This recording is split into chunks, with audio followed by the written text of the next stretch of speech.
They've sat on the throne longer than any monarch in British history, but how do the legacies of Elizabeth II and Victoria stack up against each other?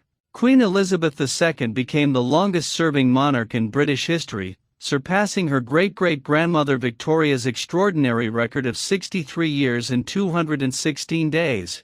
Both women found themselves on the throne at a young age, Victoria at 18, and Elizabeth at 25, and both ruled throughout periods of great transformation. But where do they stack up against each other? Hello and welcome to Royal Scandal. Please do well to like, subscribe, comment and turn on the notification bell so as not to miss out on any news updates. In both cases the monarchy changed significantly during their reigns, British historian Andrew Roberts told NBC News.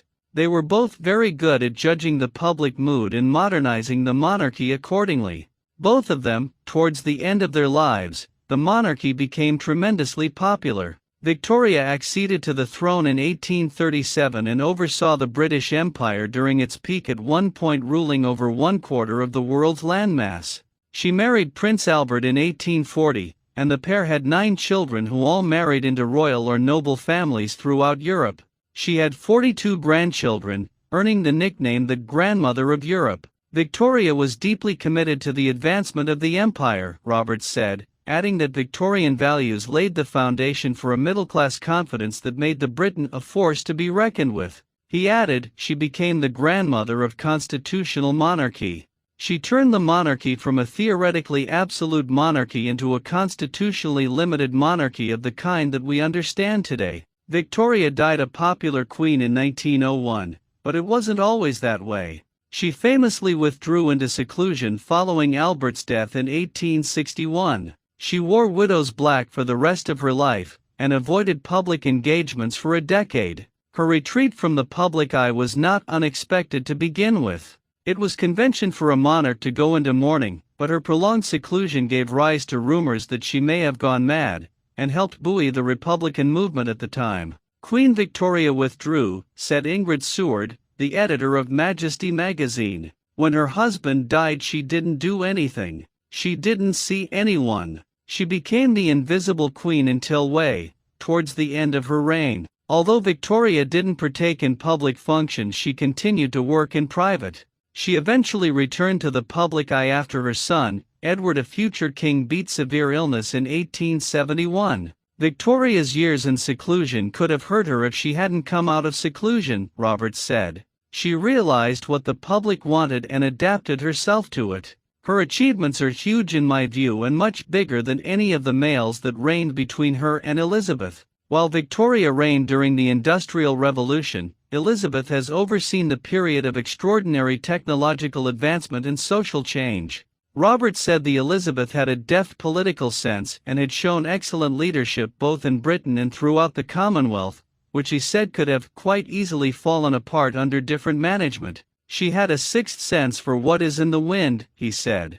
Elizabeth formed the Way Ahead Committee after what she described as her annus horribilis in 1992, the horrible year that saw the separation of Prince Charles and Diana Spencer, and Prince Andrew and Sarah Ferguson. The committee, chaired by the Queen, was behind the Royal Succession Act of 2013, which will see firstborn females ascend to the throne. Roberts said the move was an example of the Queen's forward thinking. That's a statement towards of feminism, I suppose, that is very much of its day, Roberts said. It's forward-thinking, progressive and not at all reactionary, and that was one of the Way Ahead's recommendations to the politicians, not the other way around. Like Victoria, Elizabeth's public perception was tested by her response to an untimely death, the passing of Princess Diana in 1997. Many were fiercely critical of the Queen's silence in the days following Diana's death, including her decision to remain on her Scottish holiday estate in Balmoral. The death of Diana and the divorce of Diana was the biggest crises of the Queen's reign, Seward said.